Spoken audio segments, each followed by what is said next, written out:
Becoming a millionaire is a goal of many, maybe even a multi-millionaire for some. But others, maybe they don't even have a specific goal. But what I constantly tell folks that I work with is to run your race and achieve your own specific goals. For some, maybe it's a goal of just having passive income. For me, I love passive income, and I have a goal to attain $100,000 in annual dividend income. And I show my entire portfolio each and every month, along with many other portfolios within my Stock Investors Edge newsletter, which you can find a link down in the description below and join for free if you want to.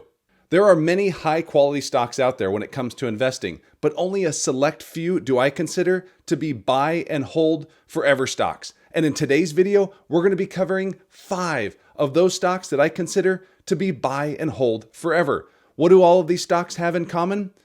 High quality management teams, great in-demand products or services that they offer, companies that have been through the rigors and through the test of time, and strong free cash flow. So let's jump into each of these 5 companies today, looking at their dividend stats, looking at their free cash flow. And before we do me a huge favor, click that like button down below, subscribe to the channel, and let's jump into it.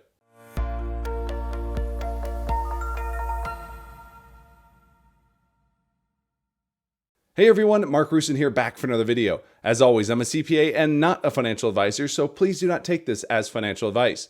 And before we begin, let me thank today's video sponsor, which is Dividend Wealth. Dividend Wealth is a service that I personally use on the regular. I use this service to constantly find new ideas to invest in as it pertains to dividend stocks. As you can see on your screen here, this is the dashboard you get when you first log in to Dividend Wealth. So you can drill down based on the type of stock you might be looking for. Looking for more income, you can check out the high yield dividend stocks. Looking for consistent dividend growers, check out the Dividend Aristocrats or even Dividend King section. So we're going to take a look at Dividend Aristocrats.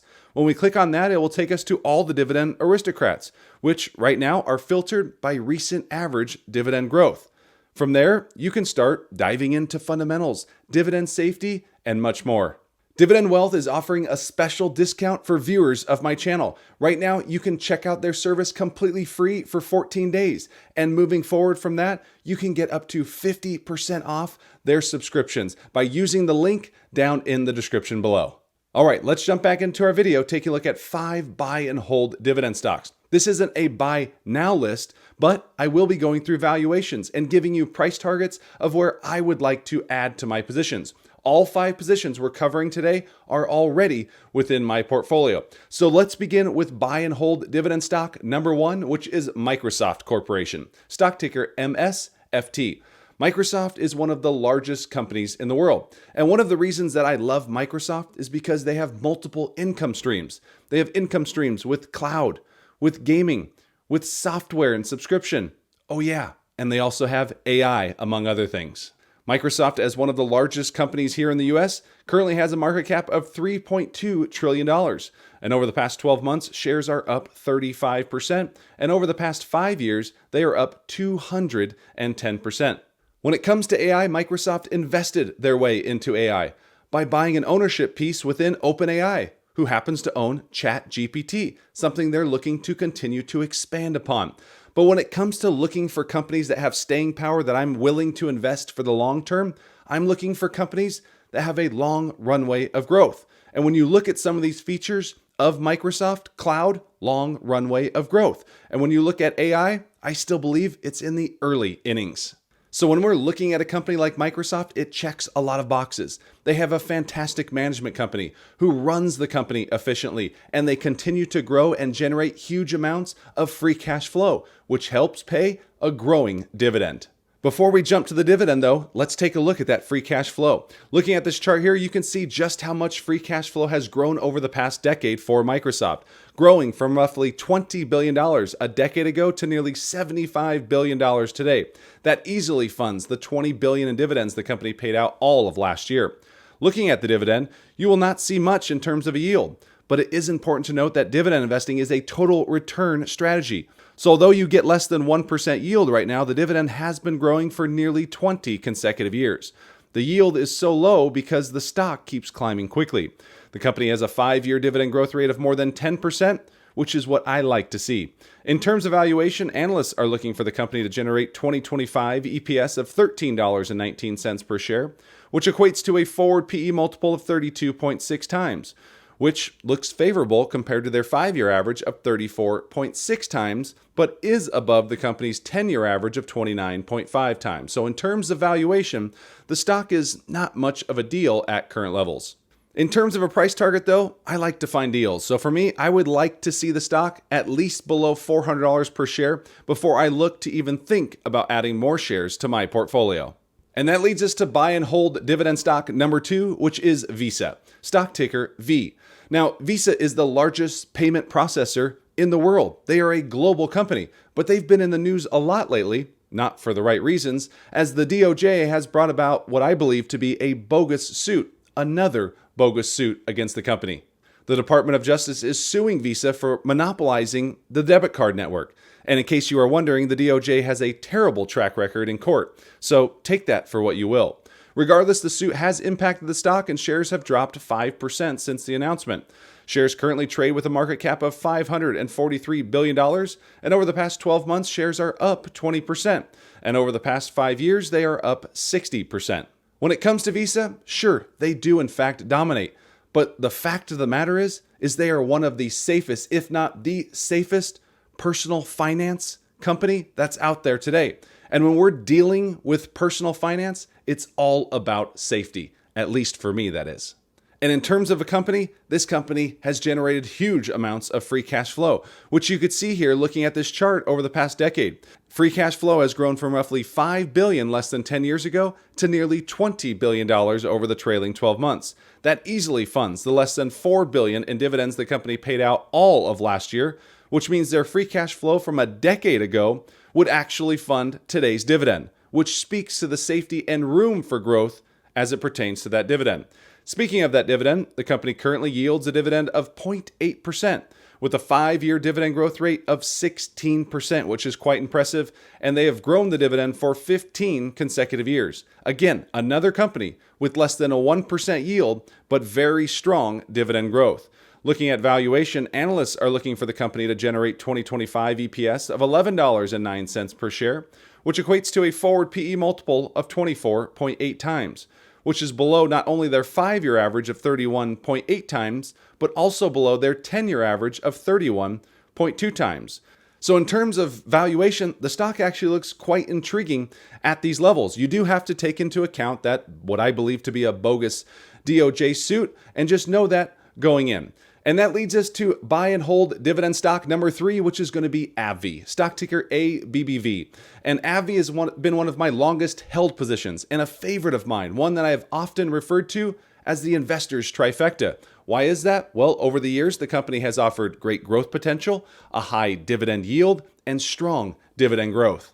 All things I particularly like to see, especially in a dividend stock. Right now, AbbVie trades with a market cap of $349 billion. Over the past 12 months, shares are up 33%, and over the past 5 years, shares are up 161%. For years, AbbVie held the number 1 selling drug in the world, which was Humira. But at the start of 2023, Humira lost its patent protection, something that management had been planning for, both through a solid pipeline of new drugs up and coming, but also through acquisitions to weather that period and give more time to those pipeline drugs to grow. What are some of those pipeline drugs that have now hit the market and are growing at a rapid pace? They are both Skyrizi and Rinvoq, 2 blockbusters on their own, which combined are expected to surpass the results that Humira saw for the company. And by way of acquisition, the company years ago bought Allergan, the Botox leader, which helped with results while Skyrizi and Rinvoq came up to speed. All of this is a testament to the quality of this management team. Looking at the chart here, prior to Humira losing patent protection, the company was generating $24 billion in free cash flow. But those numbers have dipped since the expiration as expected. However, we do expect free cash flow figures to surpass those highs real soon. In terms of the dividend, the company pays an annual dividend of $6.20 per share, which equates to a dividend yield of 3.2%, and they have a 5-year dividend growth rate of 8%, something I expect to further increase once again, as the company had been above 10% for a number of years. And in terms of dividend growth, management has increased the dividend for 10 consecutive years and counting. The company has grown its dividend every year since becoming its own public company. In terms of valuation, analysts are expecting the company to generate 2025 EPS of $12.09 per share, which equates to a forward PE multiple of 16.3 times, well above their 5-year average of 10.9 times and their 10-year average of 12.1 times.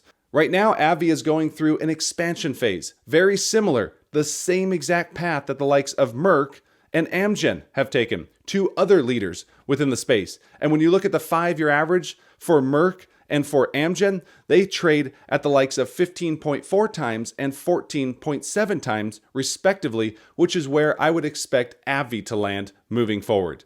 So with that, shares do look a little overvalued. So in terms of a price target of where I would like to add to my position of AbbVie, which AbbVie already is a top position for me, I wouldn't start to consider shares again until we see a share price closer to $150 per share is where I think the sweet spot is in terms of valuation of where I would like to add more to my position.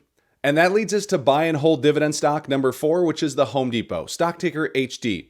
By now, you've probably seen that each of the companies that we've gone through are respective leaders in their industries, and the Home Depot is no different.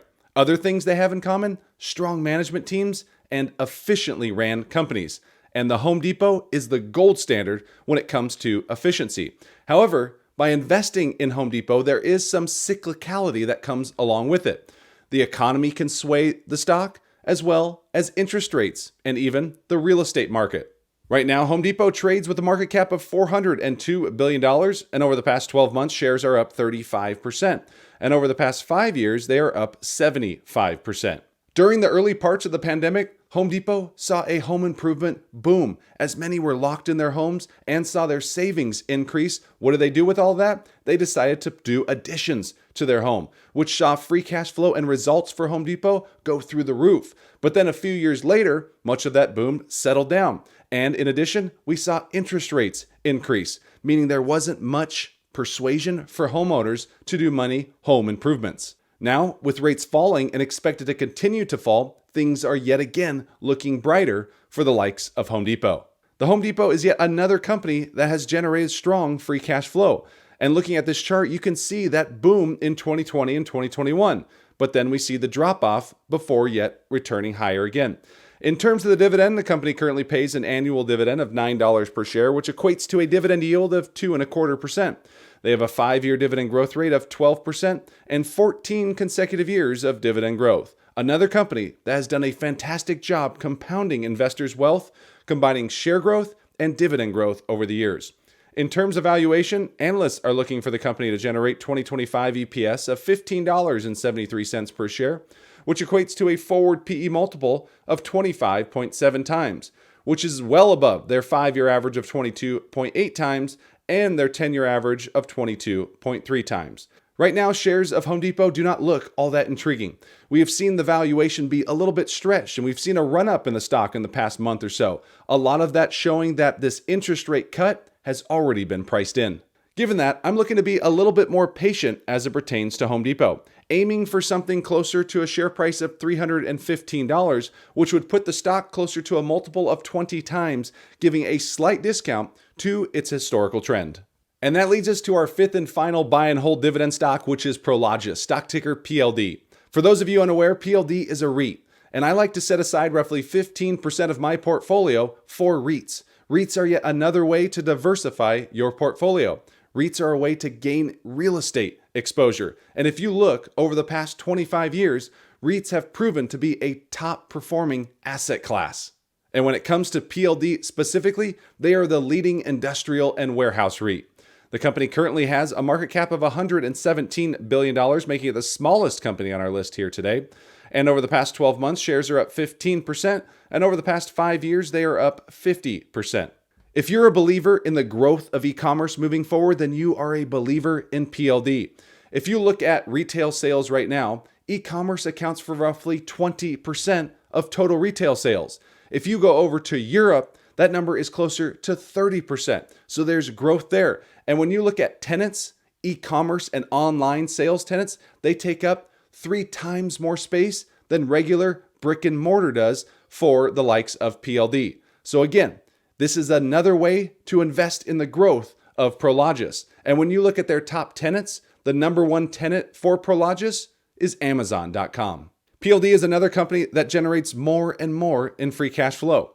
As you can see on this chart, the company was generating roughly $1 billion in free cash flow a decade ago, and today they have surpassed $5 billion, which helps pay a growing dividend. Due to the structure of REITs, you rarely find a dividend growth REIT, but PLD bucks the trend. As you can see here, they pay an annual dividend of $3.84 per share, which equates to a dividend yield of 3.1%. And they have a 5-year dividend growth rate of 13%, growing their dividend for 10 consecutive years. In terms of valuation, instead of looking at earnings per share or EPS, for REITs, we focus more on AFFO, or funds from operation, where analysts expect the company to generate 2025 AFFO of $5.05 per share, which equates to a forward price to AFFO of 25 times flat. This compares favorably to their 5-year average of 29.2 times and favorably to their 10-year average of 27 times. AFFO growth is still expected to be around 13% each of the next 2 years, which is similar to what they generated between the years of 2013 and 2018 when they averaged a 27 times multiple. Moving forward, I think a 25 times multiple is going to be more than fair for a company like Prologis, which leads me to believe that shares right now are closer to fairly valued. So when it comes to a price target, areas of where I would like to add to my position, it's going to have to be below 110, preferably closer to $100 per share of where I would like to look to add to my position of PLD. So there we just looked at 5 high quality companies across different sectors that all have great management teams, strong free cash flows, and growing dividends. Down in the comment section below, let me know what are your top 5 buy and hold forever stocks, dividend stocks, or it could be growth stocks. Let me know in the comment section down below. And if you haven't done so yet, make sure you smash that like button, subscribe to the channel, and we'll see you in the next one. Take care.